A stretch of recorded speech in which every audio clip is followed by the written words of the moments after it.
This morning we are over in south central Missouri. We just went through West Plains. We're about 15 minutes from Thayer, Missouri. And man, it's my privilege and honor to get to finally record the Fredin Brothers. And if you don't know the Fredin Brothers, Matt Friedeen is one of the co-founders and owners of BulkLoads and our umbrella of companies.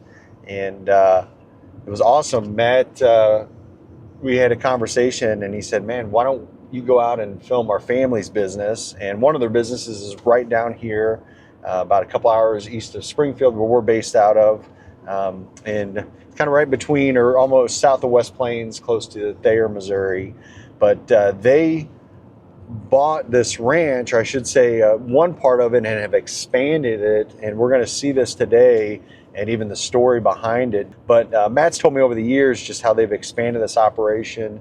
They have a guy, his sole job for the past 4 years has been just bulldozing trees down and creating more pasture. And I'm learning more about the cattle business, but this is basically where they background the cattle. So they're buying cattle from all over, but especially in the eastern part of the states, Florida.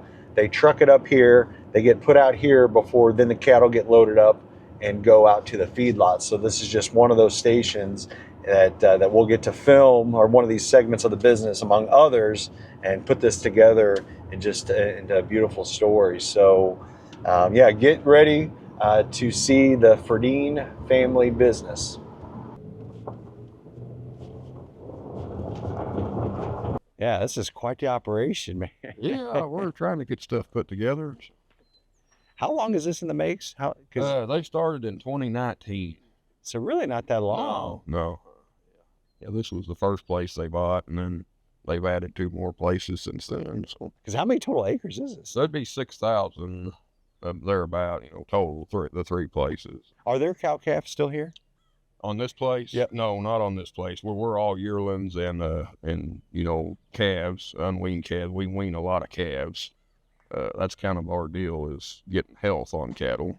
That's kind of our whole program, is bringing them in either from the east or say from a local sale barn and getting health on them to go onto the feed yard. So that's kind of our whole program. How long so when they come here, they're pretty much straight, pretty weaned. They're coming straight off the mama. And like say in the fall, we get all unweaned cattle. Okay. And we wean them and precondition them and put some health, days of health before they go to the feed yard. And like right now, we have yearlings turned out on grass.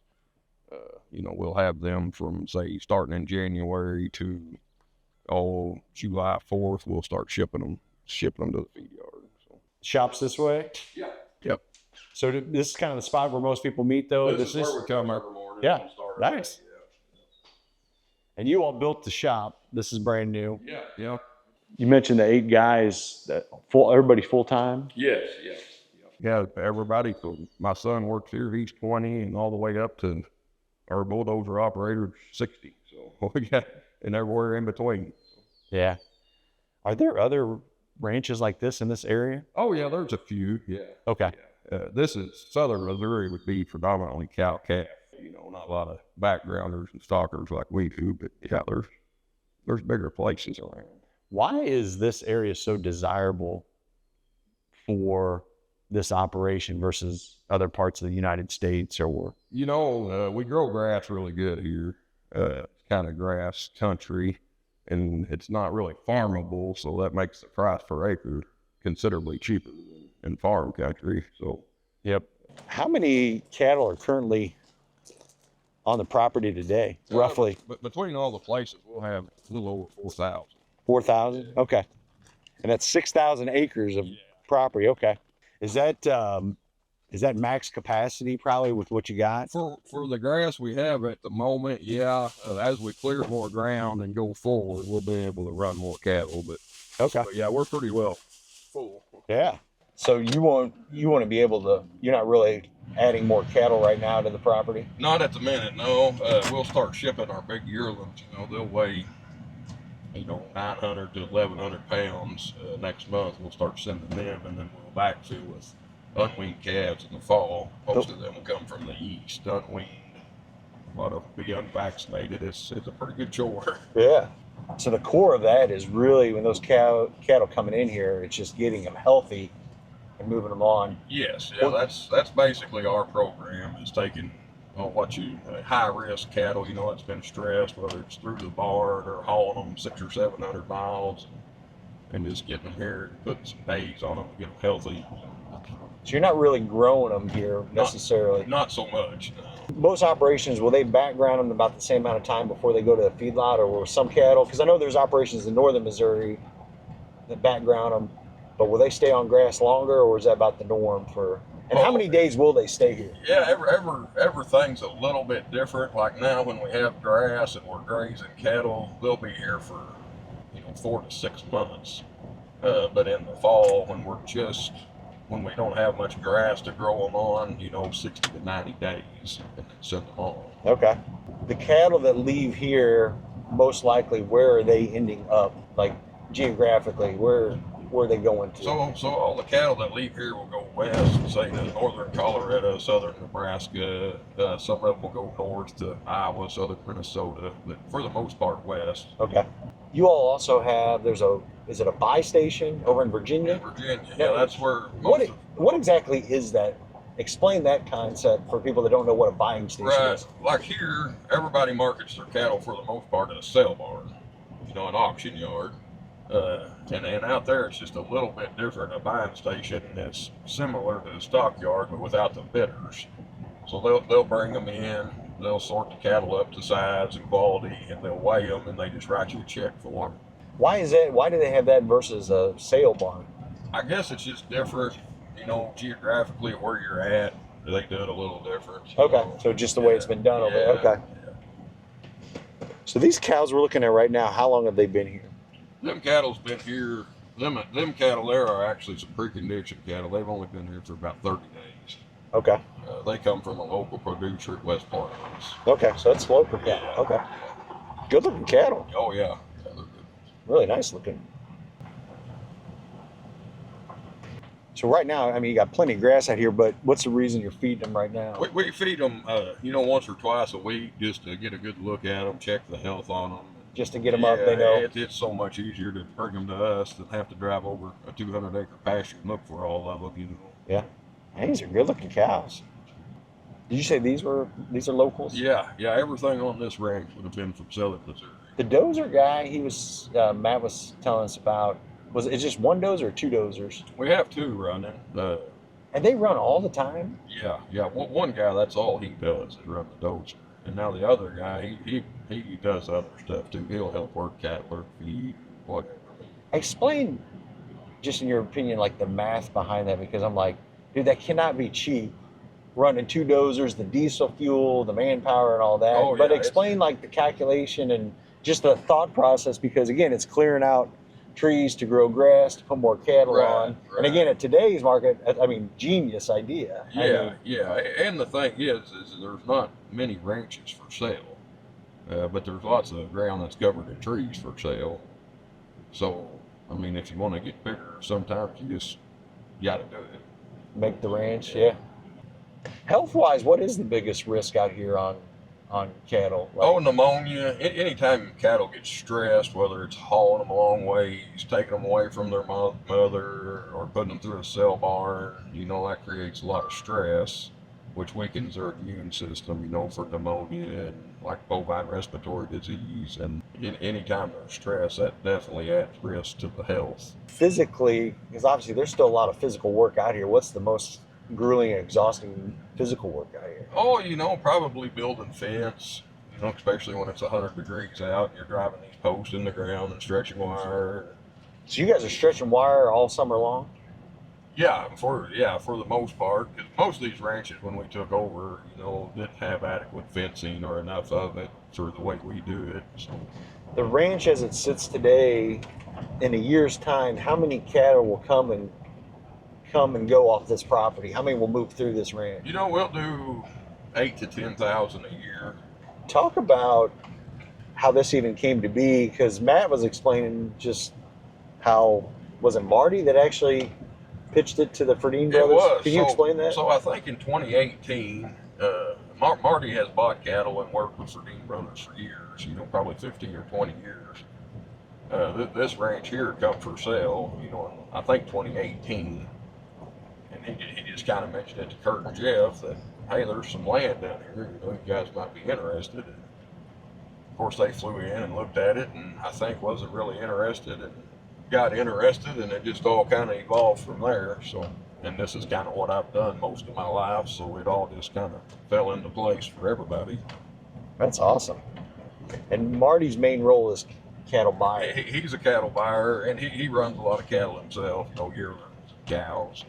But he's going to all the sale barns? Yes, yeah. And how many different sale barns is he running to buying? I mean, just roughly, it's like there's one West Plains. Does he go out to Joplin? A little bit, yeah. Yeah, he'll hit all of southern Missouri. Gainesville? If there's a sale barn in southern Missouri, he'll be there. So is over here to the right, is this? This would be the last property they bought here. They've had it about a year. There's 400 acres. So this will be some trees that we clean out. Of course, you can see we've already started. Yeah, so before this is this primarily just all trees? Yeah. 400 acres of trees? Well, yeah, it's about half and half. There's probably 200 acres. It's grass on it. But yeah, so in a year's time, that will go from looking like that to looking like this. So it takes about a year to do. Oh, we clear probably 200 acres a year is what we'll clear with 2 bulldozers. Wow. Where the industry is today, why do you see these types of cows, and what breeds are they today that you see most of? Yeah, we'll predominantly be Black Angus. That's kind of what the market has pushed towards, is the black-hided animals. Because? It's just kind of probably that they've been marketed better. It's been pushed, but you know, but nothing to do with genetics or higher quality. Yeah, you know, the better, I guess you would say, producers. The black cattle has probably evolved genetically better. You know, more marbling, bigger frame. You know, just a better quality meat. And I don't know if that's true or if it's marketing. You know, heck, maybe the best steak we've ate was a Charlet. We don't know. I mean. You know. What are always kind of the big high-level questions or just discussions out here working on the ranch, like just talking about, I mean, trying to figure out more space, more efficiency? Yeah, you know, we're always looking to do things faster, easier, obviously. Our big deal is managing grass, you know, pasture size to head per cattle, and health on cattle. You know, that's one of our biggest discussions, which we track a lot of these cattle. We buy the same customers' cattle year after year, a lot of them, and then we kind of know that, hey, Farmer John's cattle's coming this week. You know, we don't have no trouble, and we're always excited. And then maybe sometimes there's some cattle coming that we're not so excited to get. But, is that just because of the way they were grown and just probably not in a good environment, weren't medicated right? Yeah, and probably the cow-calf guys, a lot of them, you know, kind of the typical protocol here is, we buy a cow, she has a calf. When it gets old enough or big enough, we haul it to the sale barn, and then we don't know what happens. You know, I would like for the cow-calf guy to be a little more educated on what happens to his cattle when they leave him, you know. Yeah, a little more traceability. Yeah, you know, that's what a lot of them will say. You know, we'll get certain sets of cattle, and we have trouble with them. They get sick or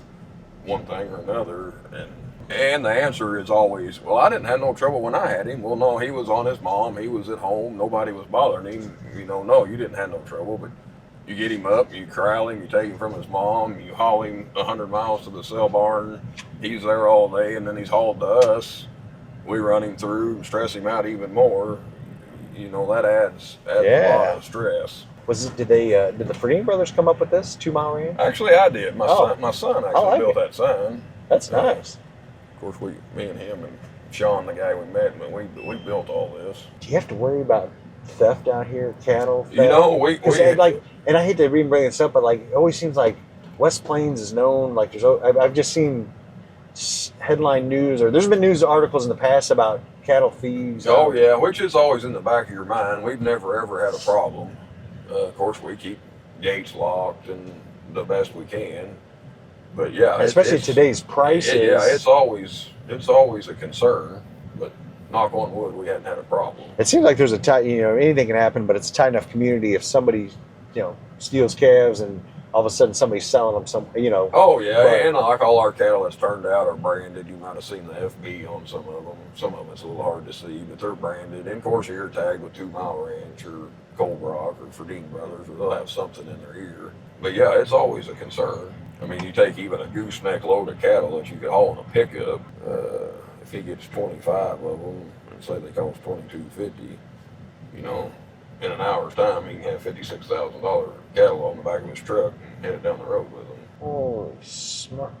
I mean, even, and this is kind of a small operation compared to the cattle industry. Hey guys, we are well underway planning for the Bulk Freight Conference. It's scheduled for January 7th through the 9th, 2026 in Branson, Missouri. We're gonna have it again at the same place we did last year in Branson. It was a great event. We had over 700 attendees this next year. We think we are gonna double that. Make sure and go to the bulkfreightconference.com. Get your tickets scheduled. We're gonna have a lineup of keynote speakers, guest panelists, wide range of topics. We're gonna have entertainment, all your meals covered. Man, go to bulkfreightconference.com and get your tickets scheduled now. God bless. I also wondered how much even today the animal rights activists, I always figured that'd be a hot topic or something people try to get rid of the branding just because of the process. Oh yeah, yeah. And actually yesterday we worked a set of calves and one of them had horns and we dehorn them. Well, sometimes there's a little blood with that, you know. Yeah. We had one down there by the road, had a little blood on her head, and some guy comes sliding up the road. Hey, you got one down here, her head's busted, you gotta do something about it. I'm like, nah, we knocked her horns off, she's gonna be fine. I think that's the one thing and why another aspect of doing these videos, letting the general public understand how this really works versus the way people perceive it online, you know what I mean? Yeah, and that's kind of like going by, I kind of got sidetracked there on the cow-calf producers. I wish there was some kind of something, whether it be at a sale barn or something, for somebody to educate them on what happens between the time they take that animal to the sale barn to the time it's in the grocery store. You know, a lot of them probably don't realize what all goes into it after they leave their property, you know.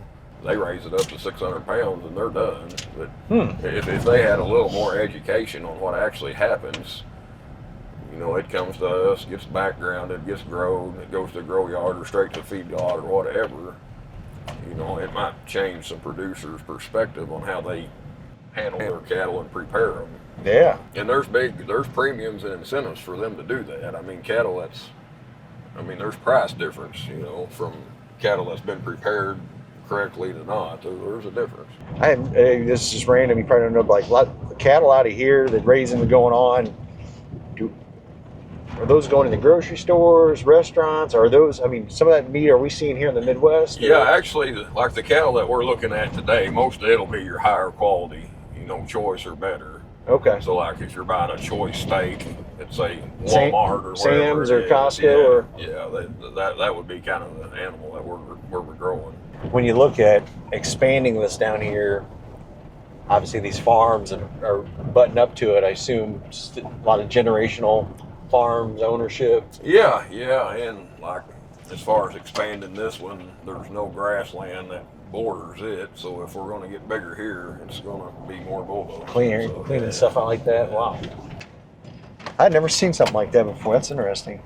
Yeah, and you know what's really, this part of the world is the only place you ever see a tree pusher on a bulldozer. Around here, nobody has a dozer without a tree pusher, but anywhere else you never see that. No, I guess how much land can a dozer clear in a year or something? Did you tell me 200 acres? Yeah, between the two places, we'll do 200 something acres a year. So, I mean, one guy's going to comfortably do 100 some acres in a year's time. And again, I know that there's a lot of it. You still got to be careful with that, pushing down trees, right? Oh, yeah. You got to know what you're doing.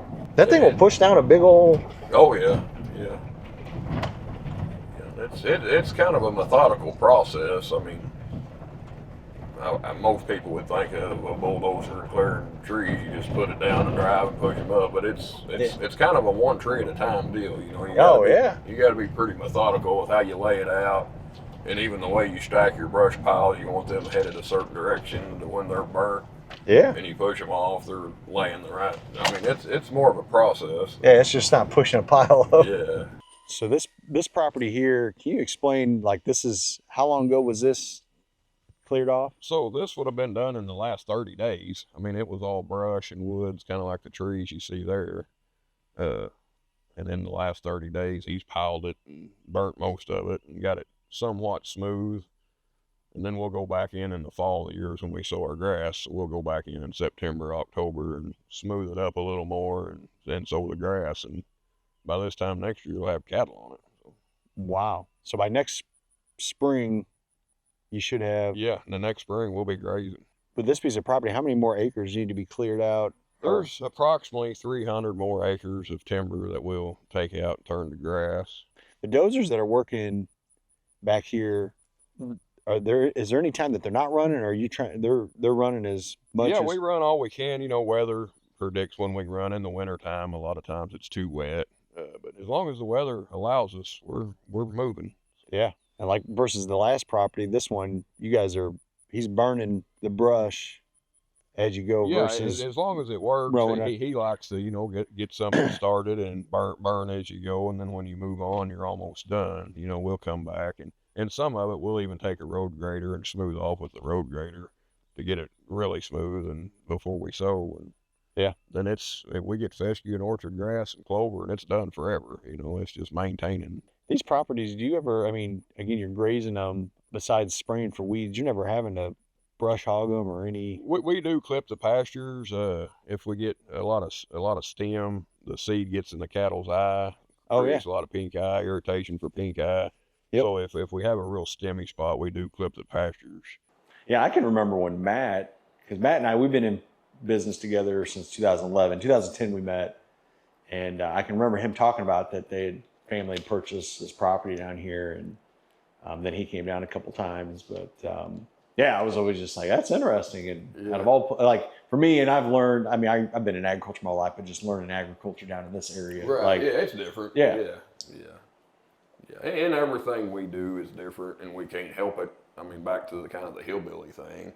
We move a little slower. Everything happens a little slower, and we think a little different. And maybe it's just my perception. Again, people don't talk about how big the cattle industry is down here. Oh yeah. You don't have a lot of. It just doesn't seem like there's big players in the cattle business. That you see. Right. Yeah. Maybe that's just me. You don't talk to those families that are full-time cattle people. It's like the people that we meet back home. Somebody's running a smaller herd, but he is also a banker or lawyer or doing something else. It's a hobby deal. You don't see. And most of the cow-calf guys, I would say 98% of them in our county that have cows have another job. Oh, really? Not necessarily because they want to, it's because they have to. Make it all work. So.